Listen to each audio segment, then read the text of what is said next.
Кутман кеч, урматтуу телекөрүүчүлөр, СТВ телеканалынын түз эфиринде теледебат белгилей кетсек, 28 ноябрда өткөрүлүүчү Кыргыз Республикасынын жогорку кеңешине талапкерлердин алкагында бул теледебат уюштурулган. Ал эми биздин канал аркылуу Чүй облусунун округтар аралык талапкерлер тарабынан теледебатка келип, өздөрүн тааныштырып, саясий платформаларынан кыскача биздин журтка, элге маалымат берип турган учурлары. Ал эми бүгүнкү биздин кандидаттар Кыргыз Республикасынын жогорку кеңешине номер 31 Чүй Кемин округунан бир мандаттуу депутатка талапкерлер Шаршеналиев Нурлан Алтымышевич, Мурсалиев Акылбек Рыскелдиевич жана Саккараев Медербек Жамангуловичтер келишкен. Бирок Медербек Жумагулович келе алган жок, белгилүү себептерден улам. Аны биздин жооптуу редакторлорго белгилеген. Ал эми бүгүн биздин трибунада, теледебатта Акылбек Мурсалиев жана Нурлан Шаршеналиевтер келип отурушат. Саламатсыздарбы? Кутмандуу кечиңиздер менен кош келипсиздер. Анан алгач бүгүнкү биздин теледебатты баштоонун алдында мен бүгүнкү биздин эфирибиздин жүрүшү тууралуу сиздерге эреже жөнүндө маалымат берип коеюн. Ар бириңиздерге 15 минутадан бекер убакыт каралган. Ал 4 бөлүккө бөлүнөт. Биринчи бөлүктө 2 минут ар бириңиздерге берилет. Анда ар бир кандидат өзү жөнүндө кыскача маалымат берип, биздин көрүүчүлөрүбүзгө, сиздердин шайлоочуларыңыздарга кандайдыр бир маалымдуу маалыматтарыңыздардан бөлүшүп кетсеңиздер болот. Экинчи мүнөттө ар бириңиздерге 5 минутадан убакыт берилет. Аны модератор тараптан, учурда мен тараптан сиздерге суроо берилет. Мен сиздерге суроо бергенден кийин сиздин жообуңуздарда дал ошол 5 мүнөттүк убакыт саналып баштайт. Ал эми 3-чү раундда бул талапкерлер бири-бирине болгон суроолору, кызыктырган маалыматтарын сурай турганга атайын ар бириңиздерге 7 минуттан каралган. 7 минутта сурооңуздардагы, жообуңуздарда дал ошол минутанын ичинде экенин эске салыңыздар. Ал эми 4-чү раунд бул ар бириңиздерге бирден минутта каралат. Ал минутанын ичинде сиздин шайлоочуларыңыздарга өзүңүздөрдүн баягы кайрылып, жыйынтыктап койсоңуздар болот. Мен оюмча түшүнүктүү эле болду болуш керек эреже. Анда эмесе биз бүгүнкү теледебатыбызды баштайбыз. Алгачкы 2 минуту менен колдонгону Акылбек Мурсалиевден башталмакчыбыз. Анда сиздин убактыңыз кетти. Саламатсыздарбы, урматтуу мекендештер, Чүй Кемин районунун тургундары.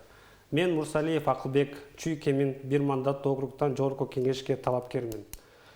Өзүм 82-жылы Кемин район Боролдой айылында төрөлгөм. Ошол эле Боролдой орто мектебинде окугам. Андан кийин Кыргыз агрардык университетине тапшырып, ийгиликтүү инженер-мелиоратор кесибине ээ болгом. Алгач эмгек жолумду ошол эле Кемин райондо УОЗду баштагам. Андан кийин өз айылыма суу пайдалануучу ассоциациясына инженер болуп которулгам. Ошол жылдары эле Арис долбоор алкагында 2 долбоорду ийгиликтүү ишке ашырып, мыкты долбоордун лидери деп ошо конкурска чакырылган. Ошо Ариске жумушка кирип, көп жыл ошо Аристе эмгектенгем. Көп тажрыйба Аристен алгам.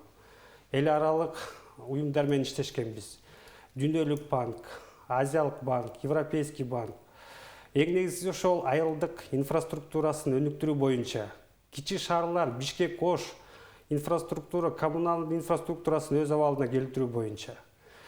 2017 жылы өзүм айылыма Боролдой башчы болуп шайландым. Ал убакта Боролдой айылыбызда акыбал оор эле. Жада калса 30 жылдан бери чечилбеген таза суубуз болчу. Рахмат ошо элиме, депутаттарыма, төрагама биргеликте бир муштун болуп жакшы ийгиликтерге жеттик. Бысмылда дегенде айылыбызды таза суу менен камсыз кылдык. Көптөгөн долбоорлорду ишке ашырдык. Жалпы түшүбүзгө көрбөгөн 154 миллион сом инвестиция айылыбызга алып келиптирбиз.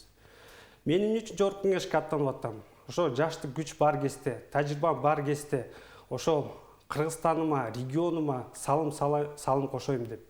Мага депутаттык мандат же депутаттык статус кереги жок. Мен үчүн бул намыс.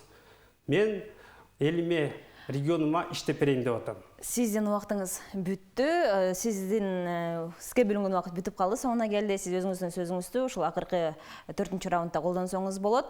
Ал эми биз кезекти Нурлан Шаршеналиевке узатмакчыбыз. 2 мүнөттүк убактыңыз сиздики башталды. Саламатсыздарбы, урматтуу мекендештер, урматтуу Чүй Токмок Кемин элим. Мен Шашналиев Нурлан Алтымышевич 1985 жылы төрөлгөнмүн. 2 жогорку билимдимин. Биринчиси эконом-факты бүткөнбүз, экинчиси юрфакты бүткөнбүз. Негизги алгачкы жолумду Бишкек шаарынын Октябрь райондук мамлекеттик администрациясынан баштаганмын. Биринчи специалист биринчи категориядагы специалисттен баштап, андан кийин главный болдук, андан кийин мэрияга которулдук. Ошентип, Кемин райондук мамлекеттик администрациясынын акиминин биринчи орун басары болуп 8 жыл измектендик, 2 жыл Кемин райондук мамлекеттик администрациясынын башчысы болуп иш кылдык. Андан кийин ротациянын негизинде Ноокен райондук мамлекеттик администрациясына башчысы болуп которулдук. Ал жакта 3 ай эмгектенгенден кийин Кыргыз Республикасынын энергетика жана өнөр жай министрлигине зам министр болуп которулдук. Азыркы убакта номер 31 Чүй Кемин Токмок округунан жогорку кеңешке талапкер катары аттанып жатабыз. Негизги эле баратканыбыздын себеби ушул райондогу көйгөйлөрдүн баардыгын ичинен билип, ошолор менен тыгыз эмгектенип, иштешип, ошол жердеги көйгөйлөрдүн баардыгын ушул кызыл чеке элимдин талаша турган убакыт келди десем мен жаңылышпаймын. Буга биздин билимибиз да жетет. Райондогу көйгөйлөрдү толугу менен билебиз. Анткени мына ушул ротациянын негизинде биз ушул түндүктөгү, түштүктөгү көйгөйлөрдү ичинен эл менен аралашып көргөнгө жетиштик десем мен жаңылышпаймын. Азыркы убакта биз ушул көйгөйлөрдүн баардыгын билебиз. Негизи эле кыйынчылыктар жергиликтүү өз алынча башкаруу органдарында аткарылып жаткан кыйынчылыктар абдан көп. Анткени айта кетсек, бул жерден биздин айта турган Бит токтоду. Сиздин 2 мүнөтүңүз толугу менен колдондуңуз. Уланда турган сөзүңүздү албетте алдыңкы ушул жыйынтыктоочу акыркы раундда колдонсоңуз болмокчу. Ошону менен биз урматтуу телекөрүүчүлөр теледебаттын 2-чи раундуна өтмөкчүбүз. Мында модератор тараптан талапкерлерге суроо берилмекчи. Урматтуу талапкерлер, эскерте кетейин дагы бир ирет эрежени. Бул учурда сиздерге ар бириңиздерге 5 мүнөттөн убакыт берилет. Ал 5 мүнөтүңүздөр мен тараптан берилген суроого жооп айтып баштагандан башталат. Анда эмесе 2-чи раундубузду биз Акылбек Мурсалиев сизден баштасак. Эң алгач эле менин сиздерге бере турган суроо, мынакей жогоруда айта кеттиңиз, долбоорлор менен көп иштешкем деп. Дал ошол долбоорлордун азыркы учурдагы ошол Чүй Кемин Токмок округуна кайсыл долбоор көбүрөөк керек жана кайсыл багытта элдин эң негизги муктаждыгы кайсыл багытка арналган? Рахмат, жакшы суроо. Эң биринчиден биз агрардык мамлекет болгондуктан айыл чарбаны өнүктүрүшүбүз керек. Бизде азыр первичный сырье. Картошкабыз Казакстанга кетип атат, сүтүбүз Казакстанга кетип атат. Ошол багыттан иш алып барышыбыз керек. Көптөгөн долбоорлор бар, бирок аларды ишке ашырыш үчүн айрым учурда мыйзам жол бербейт. Азыр биз өзгөрүүлөрдү киргизишибиз керек. Жер кодексине, бюджет кодексине, сатып алуу мыйзамды карап чыгышыбыз керек. Анткени инвесторлор көп келип атышат, Арис тарабынан, жеке инвесторлор. Бирок тилекке каршы алар ишке ашпайт. Эмне үчүн? Биз шарт түзө албай атабыз. Кайсы эле айыл өкмөт, кайсы эле аким, кайсы эле губернатор же президент каалабайт ошол менин учурумда, менин убактымда жакшы долбоор ишке ашып, элдин батасын алсамбы деп. Бирок ошол аткаруу бийликте иштеп, көп ошол бюрократия менен тоскоолдук болуп, ошол үчүн биз иш алып барышыбыз керек. Азыр мыйзамдарды кичине өзгөртпөсөк, кандай тапшырма болосун биз аткара албайбыз. Тапшырма келди, акыры ким аны аткарат? Аны айыл өкмөт аткарат. Айыл өкмөт эмне кылыш керек? Ал долбоорлорду ишке ашырыш керек, жергиликтүү бюджетти көтөрүш керек. Жата калса мына жер тилкесин ала албайбыз. Ошон үчүн жер кодексине өзгөртүү кириш керек. Азыр жаңы мыйзамдар күчүнө кирип атат, жаңы кодекстер күчүнө кирип атат, жаңы конституциянын негизинде иш алып барабыз. Мына акимчиликке 50 гектарга чейин трансформация укугун беришти. Өтө жакшы нерсе болуп атат. Инвестор келгенде биринчиден бысмылдадың эмнени сурайт? Жер сурайт. Жер сурагандан кийин инфраструктура керек. Бул таза суу, жолдор, электроэнергия. Ошол багытта биз шарт түзүп беришибиз керек. Азыр айыл өкмөттөр кылайын дейт, бирок кыла албай атышат. Себеби эмнеде? Себеби тоскоолдук эмнеде болуп жатат? Мыйзамдарда мыйзам жол бериш керек. Азыр мен айтып кетпедимби? Жаңы кодекстер азыр күчүнө кирип атат, жаңы конституция күчүнө кирип атат. Эми ойлойм, ошол жоболорун, по закон акттарын бир сыядан карап чыгыш керек, тоскоолдук кылбаш керек. Биз ошол тармакта иш алып барышыбыз керек. 30 жылдан бери эмне болуп атат? Аткаруу бийлик менен депутаттар оппозиция болуп кетти. Алар эки бир туугандай болуп иш алып барыш керек. Мен айтып кетпедим, биз көптөгөн долбоорлорду ишке ашырдык, инвестиция алып келдик. Боролдой бул макет, үлгү Кыргызстан үчүн. Ынтымак бир жерде рызкы бар. Ошондой ишке ашат.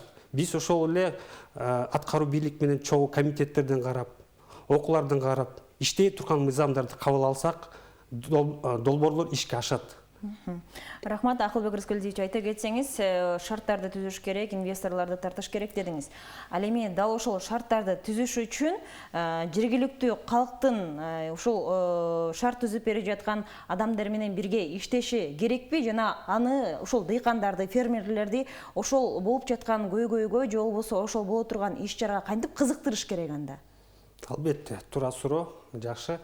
Биз кандай иш алып барышыбыз керек? Жөн эле завод куруу эмес. Мисалы, дыйкандар бирөө картошка отурузат, бирөө мал чарба менен алек. Ошолорго биз түрткү беришибиз керек. Ошолорго мына ГКЧП бар, государственное частное партнерство. Ал мыйзам деле мындай өкмөт тараптан эч кандай жардамы жок. Мен как айыл өкмөт катары айтып атам. Ошону биз колдоп, жабдууларын алып берип, шарт түзүп, сен иште, элибизди жумуш менен камсыз кыл. Анан продукцияны сат. Продукцияны да карабайбызбы? Азыр бир учурда баасы арзан, кымбат.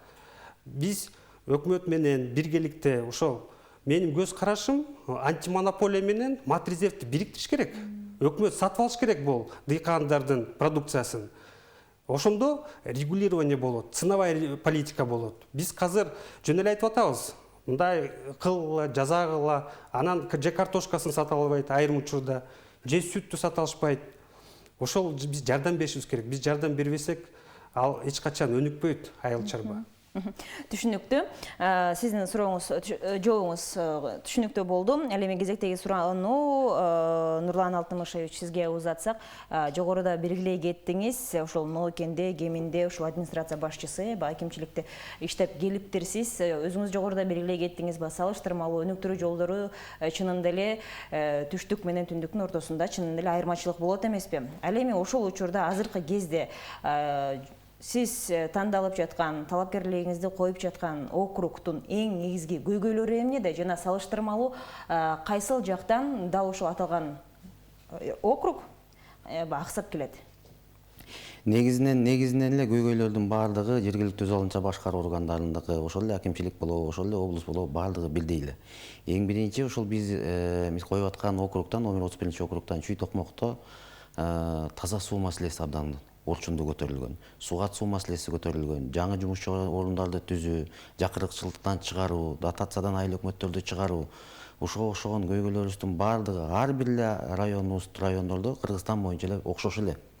Бирок ошонун жолдорун чечүү дагы бул негизи бар. Ал үчүн ошол жерде өз алынча башкаруу органдары же ошол жерде жергиликтүү өз алынча башкаруу органдары менен биргеликте бир жоопкерчиликти ала турган кез келди да, мындайча айтканда.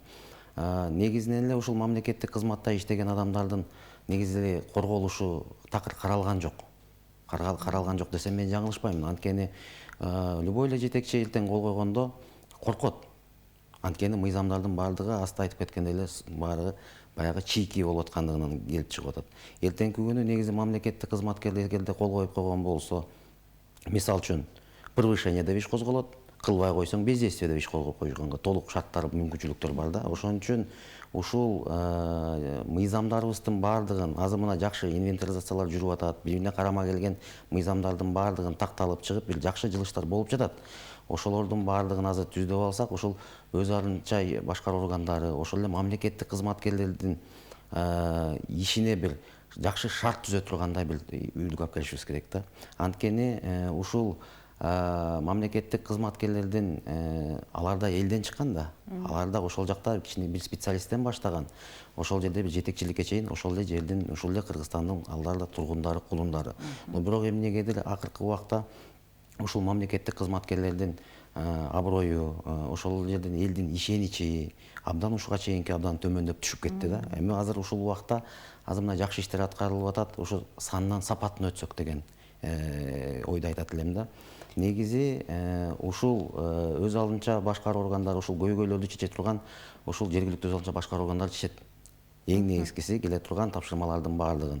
Астыдагы көйгөйлөрдүн баардыгына негизи мүмкүнчүлүктөр толугу менен бар. Аны чечкенге ар бир райондун өзүнүн бир мүмкүнчүлүктөрү бар десем мен жаңылышпайм. Инвестиция тартканга дагы, ошол жердеги маселени чечкенге дагы азыр элибиз өзүн өзү эле багып келатат. Ачык айтканда, көпчүлүктө өзү багып келатат. Биз ушу мамлекеттик кызматкерлер ошол келген элди жакшы тосуп алып, көйгөйүн ордунан баягы бюрократия кылбай чечип бергенге, муну бул жерден адамдык сапатты да караш керек деп мен ойлойм да. Түшүнүктүү. Сиздин жообуңуздун негизинде жеке өзүңүздүн тажрыйбаңызга багыт жасап, жана ошол эле жергиликтүү башкаруу мыйзамындагы адистерге көрүп басым жасадыңыз, Ал эми мен суроомду анда төмөндөгүчө берейин сизге.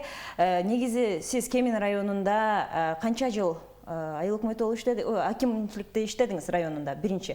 Андыктан сиз Кемин району боюнча сиз анын ичинен таанысаңыз керек көйгөйү, эмнеде эң негизги көйгөйү жана ошол көйгөйлөрдү ичинен таанышып, жакындан билгенден кийин ушул аралыкта кандай көйгөйлөрдү чече алдыңыз? Негизинен эле ушул Кемин районунда 8 жылга жакын 8 жылдай акимде биринчи орун басары болуп иштедим. Ал жактан толугу менен реальный секторду курировать эттик. Ошол эле экономика багытын, ошол эле салыктарды. Андан кийин 2 жыл аким болгондо райондо жалпысынан 70ке жакын долбоорлор ишке ашты. Райондун жакырчылыгы 16%-дан 8%га түштү. Азыркыда эле айтып кеткен мына долбоорлордун баардыгын ошол айыл өкмөттөргө убагында тапшырмаларды берип, убагында ошолордун аткарылышын көзөмөлдөп, шарт түзүп берип, жергиликтүү өз алдынча башкаруу органдары, ошондой эле ошол жердеги жергиликтүү кеңештин депутаттары менен ынтымакта иш алып баргандын негизинде мен айтат элем, Кемин району алдыңкы райондордун катарына кошулду. Анткени буга чейин районубуз көп эле артта калган болчу да. Азыркы убакта ошол жаңы жумушчу орундарды түзүү боюнча 70 долбоордун ичинен инфраструктура боюнча 14 долбоор, социалдык тармак боюнча 25 долбоор, агрардык сектор боюнча 10 долбоор, туристтик секторда 4 долбоор, санариптештирүү боюнча алгылыктуу иштер аткарылды. Анын баардыгы интернет булактарында, райондук мамлекеттик администрациянын сайттарында баардыгы ачык кеңири жайгашкан. Ушул эле долбоорлорду айта кетсек, эми бул жерден чүй токмок райондорунун да көйгөйлөрү эле ушул сыяктуу эле. Анткени мен айтат элем, баягы велосипедди ойлоп таппай эле койсок, ошол союздан талкаланган нерсени кайта ордуна койсок, эмне деген өндүрүштөр бар эле. Ошолорду эгерде биз ордуна коюп кайта ишке ашыра турган болсок, жумушчу орунда болот эле. Элдин жакырчылыгы дагы түшөт эле. Ошол жердеги жергиликтүү өз алдынча башкаруу органдарынын дагы бюджети көтөрүлмөк деген ойду айткым келет. Нурлан Алтымышевич, сизде азыр так 30 гана секундаңыз калды. Соңку суроону берүүгө жетишейин. Кыскача жооп берип койсоңуз, убактыңызга ылайыкташтырып. Депутат болуп шайланып калсаңыз, эң алгачкы сиз тараптан киргизиле турган жаңы бир мыйзам долбоорлору? Мен муну айтып кетет элем, азыр мына өнөр жай министрлигине баргандан кийин, энергетика министерствого баргандан кийин элементарно ушул өнөр жай боюнча биздин мыйзамдын жоктугу экен. Менин колу бутумду байлап койду ал жерден. Ошол менин түрткү болгонум дагы ошол бир себептен болду. Эгерде мыйзам жок болгондон кийин өндүрүш жөнүндө, кайсы өндүрүш жөнүндө айтсак болот биз? Ошол себептен бул эң биринчи карала турган бизде долбоорубуз бар, уже даярдалган, ошону ишке ашырабыз деген ойдо турабыз. Түшүнүктүү. Сиз убактыңызды толугу менен колдондуңуз. Так бир гана секунда калып калды. Эскерте сала кетели, ошол калып калган ар бир секунда ошол раундтун чегинде эле аяктайт. Ал кийинки раундка кошулбайт. Ал эми мен сизге суроом дал ушул сыяктуу эле болмокчу. Сиз депутат болуп шайланып калсаңыз, эң алгачкы сиз тараптан сунуштула турган же киргизиле турган мыйзамдуу долбоор? Мен биринчиден мамлекеттик сатып алуу боюнча мыйзамды кайра карап чыкканга сунуш киргизем. 2015 жылы мыйзам күчүнө кирди. 2017 жылы бюджетный кодекс күчүнө кирди. Мисалы мен бир жылда 50-60 миң сом кагаз алам. Ошого мен тендер ойнотушум керек. Мен өз-өзүмө душманмын да. Бухгалтер барып, арзаныраак бир жерден сатып алса болот да. Мен ошол кагаздан акчаны чөнтөккө салсам, кайсы кагаз мен иш алып барам? Мисалы, бир жылда бир 120 миң сомго бензин каралат экен мага. Мен албетте карайм да, арзаныраак бир жерден бензин алыш үчүн. Ошондой эле көмүр. Азыр кырдаал кандай болуп атат? Мисалы биз тендерди жазында эле ойнотконбуз. Эми казыр баасы жогорулады. Казыр эми алып келе албай атат. Анан биз эмне кылып атабыз? Убактыңыз бүтүп калды. Тилекке каршы убакыт деген негизи баардык нерседен эң күчтүү болуп эсептелинет. Андыктан убакыт да жетип калды. Бул суроолорду балким жообуңузду кезекки 2 раундда колдонуп кетесиздер деген ишеничтемин. Ошону менен биздин 2-чи раунд соңуна келди. Аны менен катар биз 3-чү раундга өтмөкчүбүз. 3-чү раундда ар бир талапкер бири-бирине кызыктырган суроолору менен кайрылышат. Анда жогоруда айтылгандай эле ар бириңиздерге 7 минутадан убакыт берилет. 7 минуттан ичинде сурооңуздар дагы жообуңуздар дагы камтылат. Андыктан алгачкы суроону Акылбек Мурсалиев сизден баштамакчыбыз. Андыктан сиздин убактыңыз кетти, талапкериңизге кайрылсаңыз болот. Атандашыңызга. Нурлан Шарсеналиевич менен биз көп жыл чогуу иштешкенбиз. Ага мен ийгилик каалайм. Суроом жок. Түшүнүктүү. Нурлан Алтымышевич, сизде суроо барбы атандашыңызга? Негизи эле да Акылбек Рыскелдиевич менен туура айтып атат. Биз көп иштештик. Биз үзөңүлөш болдук. Ушул мен акимчилик болуп турганда Бурул айыл өкмөтү болуп эмгектенди. Ошол жердеги айыл өкмөттөрүнүн ичинен эң мындай аткаруучулук тартиби да ишмердүүлүгү боюнча бул жерде кынтыксыз деп мен айткым келет. Биз бир өрөөндүн кулундарыбыз. Шайлоо эртең бүтөт. 2-3 күнөн бүтөт. Биз ошол жерде калабыз. Анан эң негизгиси ушул шайлоону жакшы өткөрүп, ынтымакта өткөрүп, элибизге биргеликте кызмат кылабыз деген ниетти айткым келет. Ийгилик деле каалап кетет элем. Сурооңуз жок. Суроо жок. Түшүнүктүү. Анда дагы бир бул эреженин өзгөчөлүктөрүнүн бири деп айтып кетмекчимин. Азыркы учурда Акылбек Рыскелдиевич, сизде так убактыңыз дагы бар. 6 минута 42 секундаңыз бар. Бул убакытты сиз колдоносузбу? Колдоном. Ал эми Нурлан Алтымышевич, сиз калган убактыңызды колдоносузбу? Колдонобуз. Түшүнүктүү. Анда биз убактыңызды колдонгонго Акылбек Рыскелдиевич сизге алгач сөздү бермекчибиз. Сиз өзүңүздүн мүнөтүңүздү колдонсоңуз болот. Мен кененирээк ошо программа менен тааныштырып кетейин. Жанагы сөзүмдү уланта берейин. Азыр ошо сатып алуу мыйзам боюнча мына көмүрдүн баасын биз жазында тендер ойнотуп 3200төн утуп алганбыздын. Азыр мына 6000 сом болуп атат. Эми ошол эле утуп алган поставщик алып келе албайм, мен чыгымым өз-өзүн актабайт деп. Ошол бир өзгөртүү кирсе болот да, мисалы мен башка тендер ойнотуш үчүн аны портал менен кол үзүшүм керек. Аны кол үзсөм мен аны сотко бере албайм.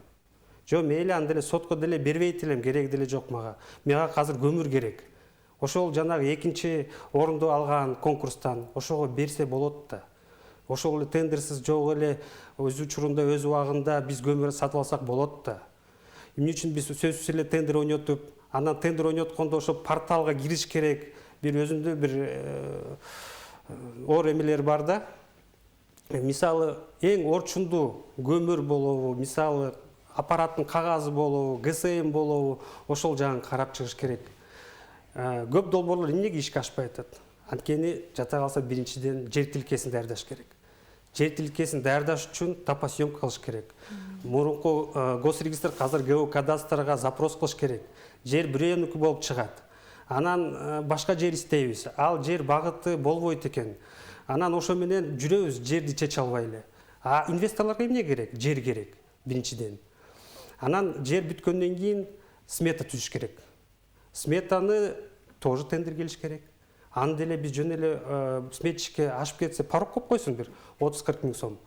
20 миң сом коюп койсун. Ошону которуп туруп сметасын даярдасак, проектный сметный документациясы деген бар.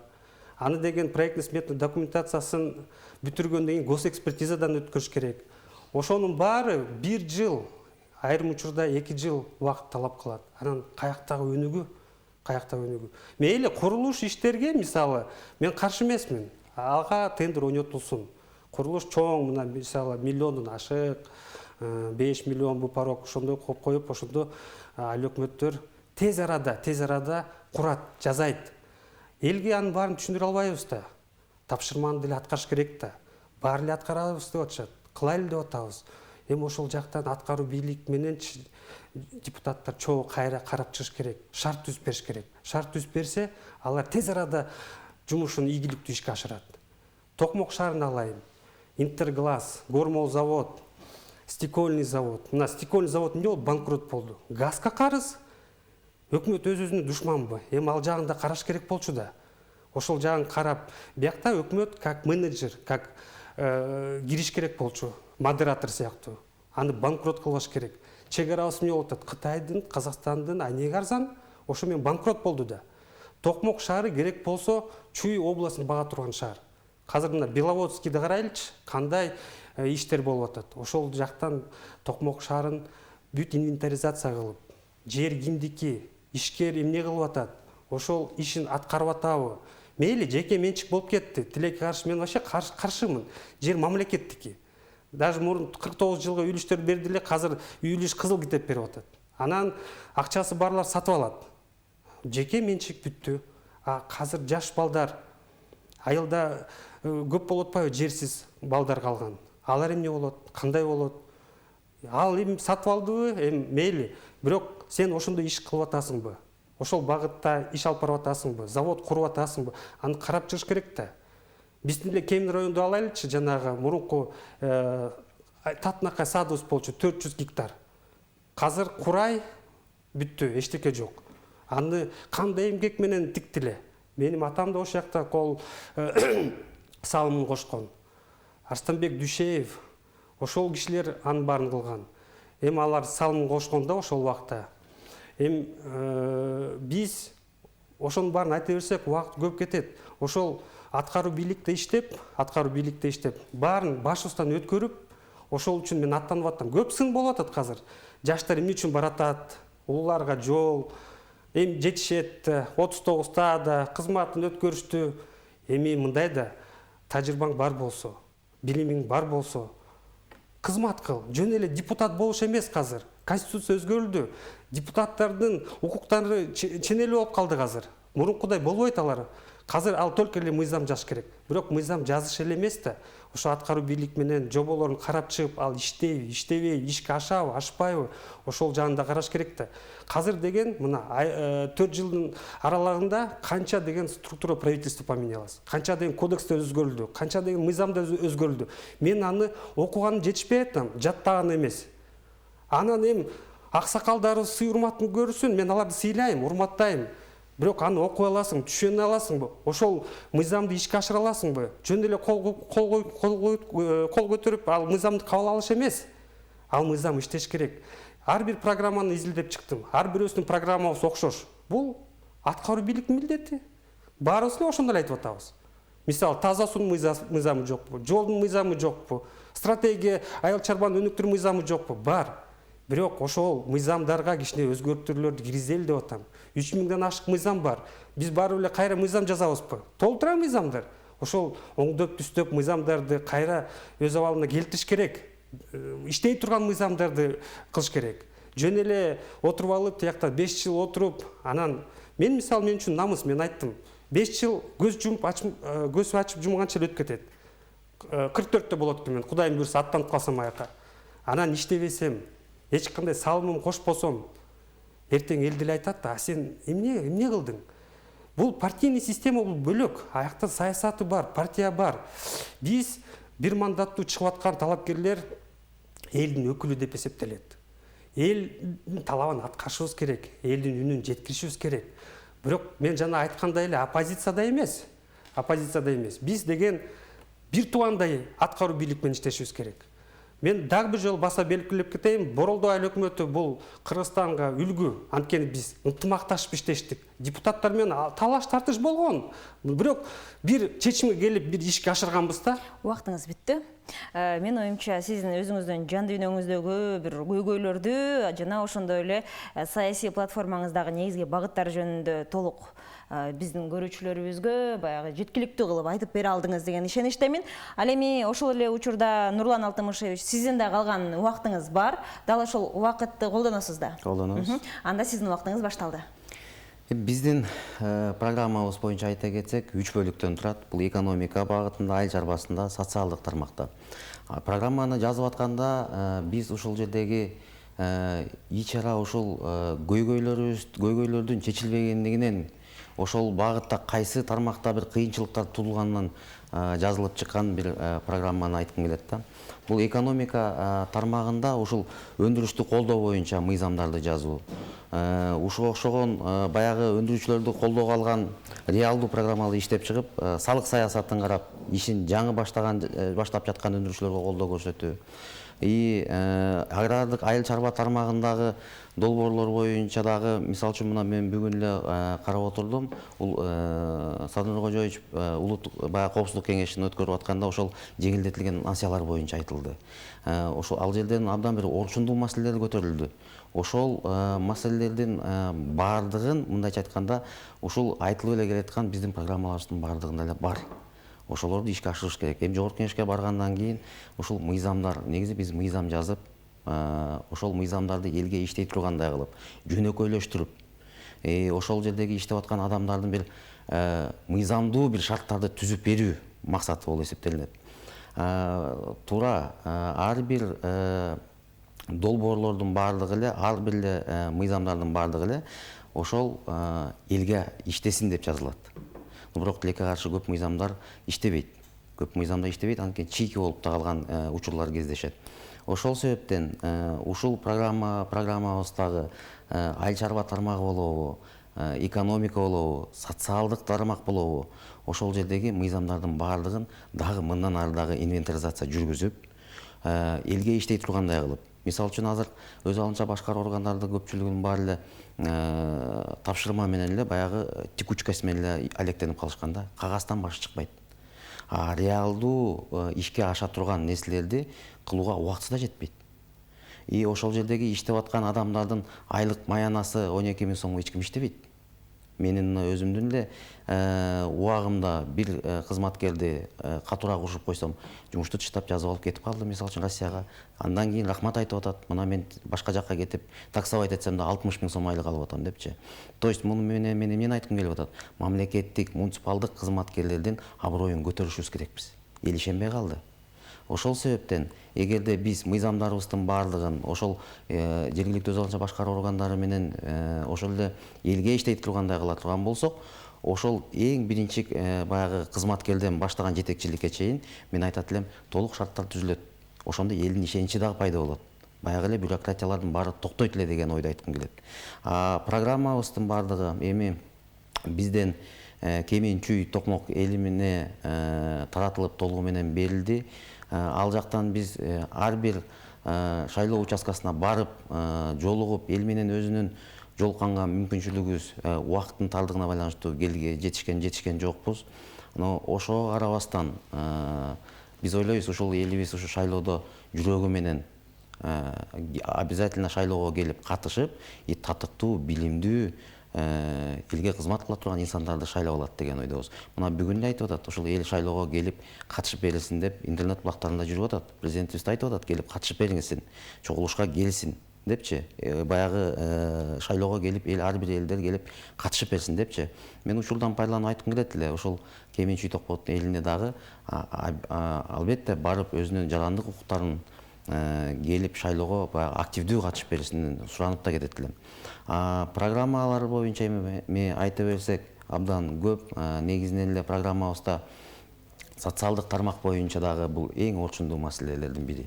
Бирок социалдык тармактагы маселелерди чечиш үчүн биз экономикабызды оңдошубуз керекпиз. Айыл чарбасыбызды оңдош керекпиз. Ошондо гана социалдык тармак оңолот.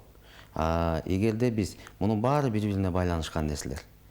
Бул Кыргызстан боюнча эле ошондой. Жалгыз эле бир райондун көйгөйү эмес, бүт Кыргызстан боюнча. Ушул эле көйгөйлөрдүн бардыгы бирдей эле. Ошол себептен биз эгерде өндүрүштү күчөтсөк, өндүрүштү өнүктүрсөк, ошол эле чакан орто бизнеске көңүл бөлүп, ошолорго шарт түзүп берсек, ошондой эле айыл чарбасындагы дыйкандарыбызга мына бүгүн эле айтып кеткендей жеңилдетилген насыяларды өз орду менен ошол дыйкандарыбызга жетсе, жетиштүү көлөмдө жете тургандай болсо, анда жакырчылыктан да элибиз өзү эле чыгып кетет эле. Анткени биздин элибиз менеткеч, эмгекчил эл болуп саналат. Анан мен ойлойт элем, эгерде ушул багыттарга көңүл бөлбөсөк, биз социалдык секторду дагы чече албайбыз. Ошол эле жанагы айтылып аткан бюджетти көбөйтөбүз деп атабыз. эгерде өнөр жай инвестор кирбесе, жумуш орундар түзүлбөсө, каяктагы налог, каяктагы бир салыктар түшөт, каяктан бир жумуш орундар түзүлөт деген ойду айтат элем да. Ошон үчүн эң башкы этаптардан болуп өндүрүштү өнүктүрүп, жаңы жумуш орундарды түзүп, жакырчылыктан элди чыгарууга аракет умтулушубуз керекпиз. Ошондо гана биз социалдык тармактагы көйгөйлөрдү чечкенге толук биздин мүмкүнчүлүгүбүз түзүлөт. Муну мен айтып атканымдын себеби, анткени мына мен райондордо иштеп, ошол жердеги кыйынчылыктардан жаралган, ошол жерден алың райондон акимчиликтин күчү жетпей, бир райондон күчү жетпей калгандан, же бир ошол эле бир мисалы үчүн айта кетсек, мына Кеминде курулуп аткан Семзаводдун канча 13-жылдан бери токтоп турат. Бир кичинекей жерде трансформация кыла албагандыгынан кетип, мисалы үчүн турат. Ал жерде 1000 киши иштемек. Ошон үчүн ошол жердеги инвесторлордун уже көңүлү кала баштады, мындайча айтканда. Ошон үчүн толугу менен биз шарттарды түзүп беришибиз керек деген мен ойду айткым келет. Сиз убактыңызды колдондуңуз окшойт, сизден дагы да болсо 1 секунда калды, бирок сиз өзүңүзгө бөлүнгөн убакытты толугу менен пайдаландыңыз, макулсуз да? Макулбуз. Жана ошону менен эле катар өзүңүздүн оюңузду жана кыскача саясий платформаңыздан жеткиликтүү кылып биздин көрүүчүлөргө түшүндүрө алдыңыз деген ойдомун. Ал эми урматтуу телекөрүүчүлөр, биз ошону менен теледебат көрсөтүүсүнүн 4-чү раундуна өтмөкчүбүз. Анда да ар бир кандидатка 1 минута берилмекчи. Ал минутада сиздер албетте өзүңүздөрдүн ушул шайлоочуларыңызга, электоратка кайрылып, эмне себептен так сизди шайлаш керек экендиги жөнүндө айтып, жыйынтыктап кетсеңиздер болот. Анда сөздү Акылбек Рыскелдиевич, сизден баштасак, 1 минутаңыз кетти. Урматтуу Чүй район, Кемин районунун тургундары. Мен баарыңарды чакырам, 28 ноябрда келип, добушуңуздарды бергиле. Кийинки келечек ошол добуштан болот. Кандай жашайбыз, өнүгөбүзбү, өнүкпөйбүзбү? Мен түшүнүп атам, баарыңар тажадыңар саясаттан, ишенбейсиңер. Бирок үмүтүбүздү үзбөйлү. Биз деген иштеп беребиз, аракет кылабыз. Мен өзүм жөнүндө деле айтпайм. Шайлагыла, достойнуду шайлагыла, мыктыны шайлагыла, патриотту шайлагыла. Ошол эртеңки күнү силердин көйгөйүңөрдү келип чечип жок дегенде сурай турган адамды шайлагыла. Уважаемые жители города Токмак, я призываю вас всех прийти 28-го на выборы. Я сам вырос в многонациональном селе. У меня соседи были русские, узбеки, уйгуры, дунгане, чеченцы, татары. Мы жили в одной стране. Мы делили один кусок хлеба.